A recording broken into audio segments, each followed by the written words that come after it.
Hi అండి, అందరికీ నమస్కారం. నేను మీ యాక్టివిస్ట్ రమేష్. ఈరోజు మనం డిస్కస్ చేసుకున్న టాపిక్ మెడికల్ టాపిక్లో చాలా ఇంపార్టెంట్ టాపిక్.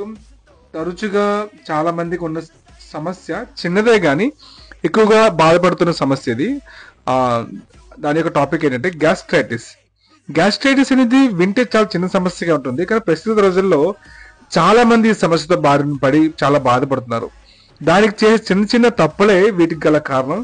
ఎటువంటి తప్పులు చేయకూడదు, తీసుకోవాల్సిన ఆహార పద్ధతులను ఏ విధంగా మార్చుకోవాలి, తీసుకోకూడని ఆహార పదార్థాలు ఏంటి, ఎటువంటి మెడిసిన్ వాడాలి, ఇంట్లో ఎటువంటి హోమ్ రెమెడీస్ వాడుకోవాలి, వాటి గురించి మనం డిస్కస్ చేసుకుందాం.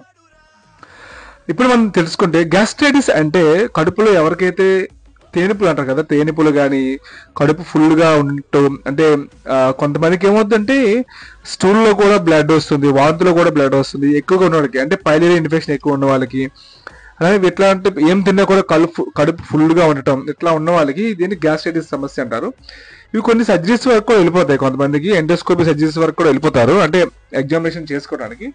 అలాంటి సమయంలో మనం తీసుకోవాల్సిన ఫుడ్ ఎలా ఉంటుందంటే, మీరు తీసుకోవాల్సింది మోస్ట్ ప్రాబ్లీ మనం రైస్ తింటాం కాబట్టి గంజి, రైస్, బటర్ మిల్క్, ఓకే, అరటిపండు, అలానే ఫ్రూట్స్లో కూడా మీరు చూసుకుంటే యాపిల్ ఇట్లాంటివి మీరు తీసుకోవాలి. అంటే ఏవైతే వేరంగా డైజెస్ట్ అవుతాయి అట్లాంటి వాటిని మీరు తీసుకోవాలి.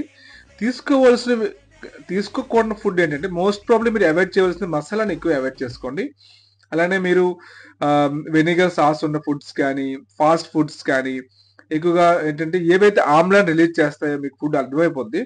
ఇట్లాంటివి ఎంప్టీ స్టమక్ మీరు టీ కాఫీస్ తాగడం కానీ, ఎంప్టీ స్టమక్ జ్యూసెస్ తాగడం కానీ, వీటి వల్ల మీకు అవి ఆ లోపల ఉన్న టిష్యూస్ అంటే చాలా పలచగా ఉంటాయి. దాన్ని మ్యూకస్ టిష్యూస్ అంటాం.